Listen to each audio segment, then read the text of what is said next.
জানে যে এই শেখ হাসিনাকে যদি গণহত্যার দায়ে আইসিসিতে নেওয়া হয় তাহলে একটা ইসলামিক সংগঠন এবং তার মনোভাবের সাথে যারা অ্যালাইন করে তারাও কিন্তু একটা সময় গণহত্যার দায়ে আইসিসিতে তাদের যাওয়ার সম্ভাবনা আছে। তাই ওই ডোরটাকে প্রথম অবস্থাতে বন্ধ করে রাখা।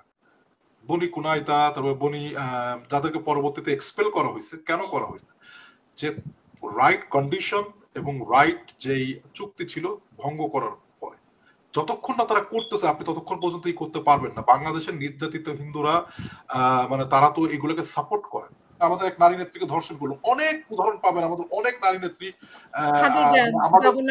জগন্নাথ কলেজের খাদিজা, হ্যাঁ অনেকের থেকেও অনেক বেশি নির্যাতিত, ঠিক আছে, তাদের মামলাটাও কিন্তু নেওয়া হতো, বুঝছেন, যার ফলে কাগজ কলমে দেখতেন। এই নববর্ষর যে এখন যেটা দেখতেছেন মঙ্গল শোভাযাত্রা থেকে আনন্দ শোভাযাত্রা, এটাকে বলতে পারেন old wine in a new বোতল। এটার নামই ছিল আনন্দ শোভাযাত্রা। এটা 1989 সালে শুরু হয়েছিল এই স্বৈরাচার এরশাদের জাতা কলে পড়ে মানুষ একটা হোপের জন্য, একটা মানুষকে মোটিভেট করার জন্য, একটা আশা জাগানোর জন্য আনন্দ শোভাযাত্রা নাম করে।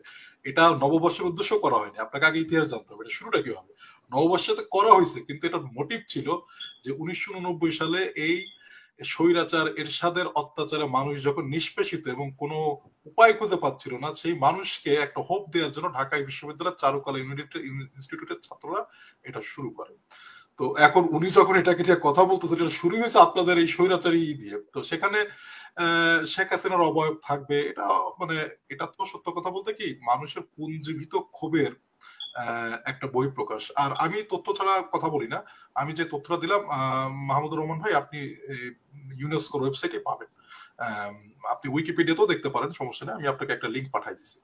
যাক আর কি, তো এটা শুরু হয়েছে আপনাদেরকে গতকালকে এই কথাগুলোই বলেছিল যে মানে কিভাবে শুরু হয়েছে কেউ একজন ওইটা বলতে চান না, এখন রাতারাতি আপনার 180 ডিগ্রি টার্ন নিয়ে এখন শেখ হাসিনার, তবে আমার কাছে এটা বৈষম্য মনে হচ্ছে।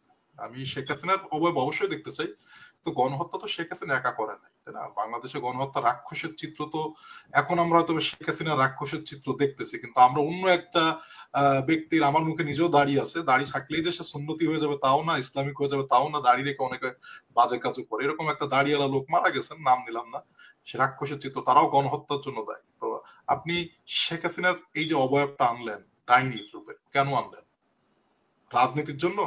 জাস্ট আপনি মানুষকে দেখাবেন শেখ হাসিনা অবয়ব আনা হয়েছে, অন্যান্য ছাত্ররাও এর সাথে যুক্ত, সবাই সাপোর্ট করতেছি। দেখেন আপনি চেরি পিক করতে পারেন না যে আমি এইটা চাই ওইটা চাই না, ওইটা চাই এটা চাই না। ওখানে ওই ব্যক্তির অবয়বটাও আনতেন যারা গণহত্যার সাথে জড়িত। তা বৈষম্যটা এখানেই হয়ে গেছে, ঠিক আছে? যেমনটা আমি বলি, আমরা খুব ঢাক ঢোল পিটিয়ে দেখলাম যে আমাদের যে মানবতা বিরোধী যেই কমিশন করা হয়েছে তারা এটা আইসিটিতে নিবে, জটিলতা থাকতেই পারে, ঠিক আছে, আপনার এই আইসিসিতে নিবে, সরি ইন্টারন্যাশনাল ক্রিমিনাল কোর্টে নিবে। হঠাৎ করে তারা বললো না এটা যাবে না, কেন যাবে না?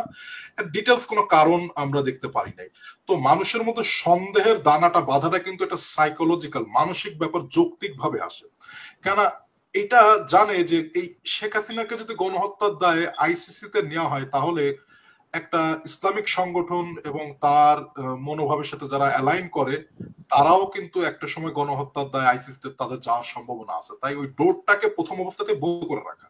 তো শেখ হাসিনা অবয়বটাকে এখানে আনা হয়েছে, সাধুবাদ জানাই, কিন্তু অন্য অবয়ব যদি আসতো তাহলে বুঝতে পারতাম এটা বৈষম্যহীন না। হয় কি রাজনীতির সুকৌশলটা এভাবেই হয় যে আপনি পদ্মার উপরে দেখবেন আপনাকে ভোলাই দেওয়া হবে, আপনি গদগদায় হাসবেন, আপনি মানে চিৎকার করবেন, আপনি জুতা মারবেন, সেই কি বলবো আর কি, যে ওই আমরা দেখছি দুদিন আগেও যে মার্চ ফর গাজাতে, ঠিক আছে, যে নেতানিয়াহুর কুশপুত্তলিকা কিংবা শেখ হাসিনার কুশপুত্তলিকা, কিন্তু এটা হচ্ছে আপনার ভিউটাকে একটা নির্দিষ্ট জিনিসের উপর আকৃষ্ট করে রাখা, যে আপনি ওইটা চিন্তা করবেন না। কিন্তু আমরা তো রাজনীতি করি, আমরা বুঝি, এখন সবাইকে বোকা ভাবলে তো হবে না। ওখানে ওই রাক্ষসের চরিত্রের যেই ছবিটা দেখে ছোটকাল থেকে আমরা বড় হয়েছি তার ছবিও রাখা উচিত ছিল, ওরাও গণহত্যার জন্য দায়ী। তো শেখ হাসিনার ছবি কেন রাখা হয়েছে যদি বলে যে গণহত্যা কিংবা আমরা ফ্যাসিজমকে প্রমোট করি না এর জন্য রাখা হয়েছে, তো ওইটাও রাখা উচিত। তো এটা হচ্ছে মাহমুদুর রহমান ভাই আপনার প্রথম প্রশ্ন উত্তর। আর আপনি যেটা বলেন বৈষম্য, ওই বললাম না, আপনি তারা বৈষম্য তো আজকের দিনেও করতেছে। আজকে আমাদের আনন্দের দিনে তারা আমাদেরকে একপাক্ষিক আনন্দ শোনানোর চেষ্টা করতেছে, যে সেখানে যদি সবার অবয়ব থাকতো তাহলে বুঝতে পারতাম যে এটাই। আর দেখেন হিন্দু যেটা বলছেন আপনি শব্দটা আমার মনে হয় যে একটু বেশি বর্ণবাদী মনে হয়। আপনি উচ্চারণ করতেই পারেন হিন্দু শব্দটা, কিন্তু ব্যাপারটা হচ্ছে কি, তারা তো দায়ী না, তারা তো শেখ হাসিনাকে দেখেন, বাংলাদেশে অনেক দেশপ্রেমিক হিন্দু আছে, আছে না? অনেক দেশপ্রেমিক হিন্দু। এখন আমি তিনজনের বাজে কর্মের ফলাফলের জন্য পুরা কওমকে তো আমি বলতে পারি না খারাপ।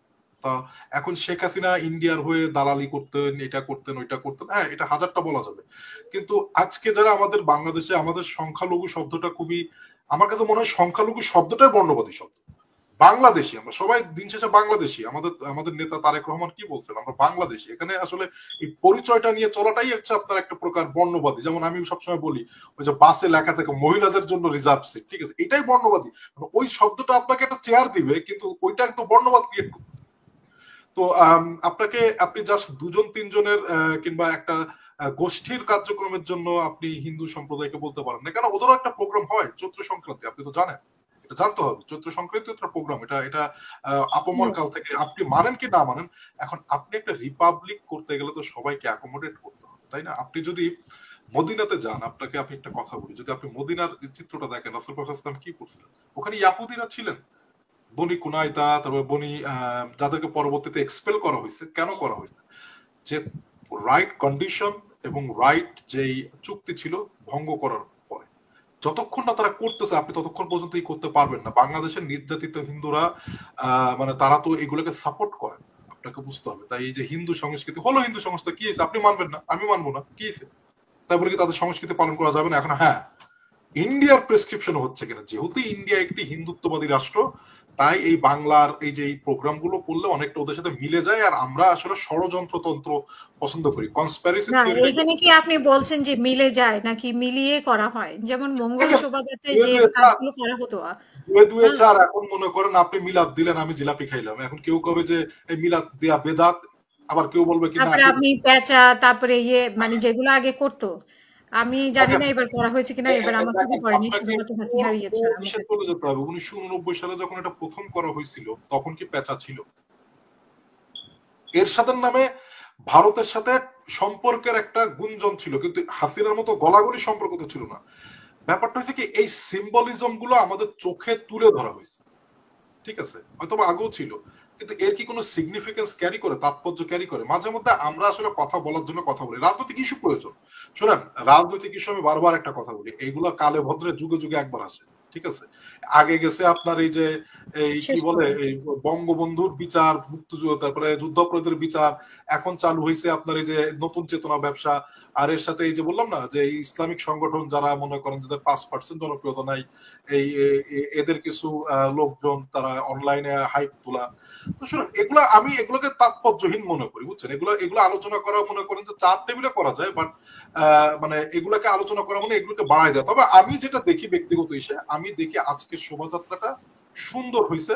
আমি এখানে বাংলাদেশের ব্যান্ড শিল্পীদের অংশগ্রহণ দেখছি, আমি এখানে বাংলাদেশ নৃত্যশিল্পীদের অংশগ্রহণ দেখছি, আমি এখানে বাংলাদেশ মহিলা ফুটবল দলের অংশগ্রহণ দেখছি। এটা ঠিক ছিল। ওই যে বললাম না, আপনি এই খুব সুকৌশলে আপনার ধারণাটা আরেকজনের মাথায় আপনি স্থাপন করার চেষ্টা করতেছেন। আপনি শেখ হাসিনার ছবিটা আনছেন, কিন্তু আরেকটা রাক্ষস তাকে আনেন। তো আমার মনে হয় কি বুঝছেন, আমাদেরকে এতটা বোকা না ভেবে, যদি আপনি রিয়েলি বৈষম্য চান, তার নাম্বার ওয়ান রুল হচ্ছে আপনাকে মন থেকে নিরপেক্ষ হতে হবে। যারা গোয়েন্দা সংস্থাতে কাজ করে তারা তো রোবট না, তারা তো আমাদের মতোই মানুষ। কেউ আমার বন্ধু, কেউ আপনার ব্যাচমেট হবে, অথবা আমার কোনো একজন হয়তো ফ্রেন্ড আছে গোয়েন্দা সংস্থাতে কাজ করে, কিংবা আপনার প্রতিবেশী। তারা অনেক সময় চায়ের আড্ডায় বিভিন্ন সময় আমাদেরকে তথ্য দেয়। বিভিন্ন জেলাওয়ারি পর্যায়ে তারা যখন বৈষম্য বিরোধী ছাত্র আন্দোলনের নামে, সমন্বয়কের নামে খাদ্য মন্ত্রণালয় থেকে তাদের নিজস্ব দলীয় মানে বৈষম্য বিরোধী প্রোগ্রামে তারা চাল গম অনুদান নিচ্ছে, এটা তো সরকারি রাষ্ট্রীয় জিনিস। এরকম বহুত প্রমাণ আছে, এগুলো আসবে, এগুলো সবাই আস্তে আস্তে। শুনেন একটা কথা, ওদের বাড়াবাড়ি এটা প্রমাণিত হবেই, এটা হতেই হবে। কেননা শুনেন মানে ওরা মানে কি বলবো আর কি, চেষ্টা করতেছে। দেখেন, নির্বাচনটা না চাওয়াটার সাইকোলজিক্যাল জায়গাটা বুঝবেন। নির্বাচনটা না চাওয়ার কারণ কি? ডক্টর ইউনূস না, ওরাও জানে, ভালো করে জানে যে ওদের চুরিটা ধরা পড়বে, এবং ওরা চেষ্টা করতেছে এই চুরিটা ধরা না পড়াটা যতটুকু ডিলে করা যায়, আর কিচ্ছুই না। এক, আমাদের কাছে এরকম তথ্য আসছে, অনেক তথাকথিত সমন্বয়ক এখন এনসিপির আপনার নেতৃত্বে আছেন, তারা বিভিন্ন দূতাবাসে যোগাযোগ করতেছেন ভিসা অ্যারেঞ্জ করার জন্য। তো আমি প্রসঙ্গটাতে আসবো আবার একটু। আমি মুন্নি চৌধুরী আপনার কিছু কিছু জিনিস আমি একটু আপনার সাথে অ্যালাইন করে বলতে চাই, কিছু কারেকশন, কিছু অ্যালাইনমেন্ট। আমরা বিএনপিতে কাজ করতেছি, আসলে হয় কি মাহমুদ ভাইয়ের কথাটা, বিএনপি একটা বড় দল, একটা গাছ, অনেকেই ঢিল মারবে, কেউ পাবে কেউ পাবে না। আমি মতিঝিলের ব্যাপারটাতে আসি। মতিঝিলের ব্যাপারটাতে আমি জানি যে ঢাকা দক্ষিণের সভাপতি এবং সাধারণ সম্পাদক দুজন মতিঝিল থানায় যে মামলা করছেন। তো উনরা যে মতিঝিল থানায় যে মামলা করছেন, ওনরা, আপনাকে এটা জানতে হবে, ওখানে পদ প্রত্যাশী অনেক লোকজন আছে, হয়তো বা কেউ পাবে কেউ পাবে না, আমি যেন নামটা নিব না, কারণ আমি ব্যক্তিগত পর্যায়ে মতিঝিলে আমি কথা বলছি কয়েকজনের সাথে, তোমরা কি করতেছো। তো সবারই কথা, আমাদের তো এখানে কোনো কমিটি নাই, আমরা সর্বোচ্চ আমাদের মজদু ভাই কিংবা রবিন ভাই তাদের কাছে জানাইতে পারি। তো তারা জানাইছে এবং তার পরিপ্রেক্ষিতে তারা ভেরিফাই করে গেছে। সাংগঠনিক কার্যক্রম চলতেছে, আসলে আমরা দেখার চেষ্টা করতেছি আসলে কি যত দোষ নন্দ ঘোষ, মানে গণহারে বিএনপি দিয়ে দাও, দোষ দিয়ে দাও, ঠিক আছে। আমরা নিজেরাই তো আমাদেরকে মানে কি বলবো আর কি, এই যে চাঁদাবাজি, টেম্পুবাজি, ঠিক আছে, এই শব্দগুলো আসছে তো বেসিক্যালি ফ্রান্স এবং এই এখানে মানবতার এক ধারক ইলিয়াস নামে একজন আছেন, উনি এই সমস্ত লোকের কাছ থেকে। ইলিয়াস সাহেবকে আমি কয়েকবার চেষ্টা করছি, আমি সেই জায়গাটাতে আসতেছি। দেখেন, আগেও চাঁদাবাজি হয়েছে। আপনার ক্রিমিনাল জাস্টিস সিস্টেমে যেটা হয়, একটা দেশের আইন শৃঙ্খলা কতটুকু ভালো হচ্ছে এটা কিভাবে পরিমাপ করবেন?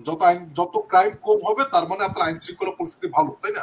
এটাকে কাগজে কলমে পরিসংখ্যানে দেখায়, ঠিক আছে, কাগজে কলমে দেখায় যে আওয়ামী লীগ কি করতো, অনেক চাঁদাবাজি হইতো, অনেক রেপ হইতো, অনেক মার্ডার হইতো, কিন্তু মামলাই হইতো না।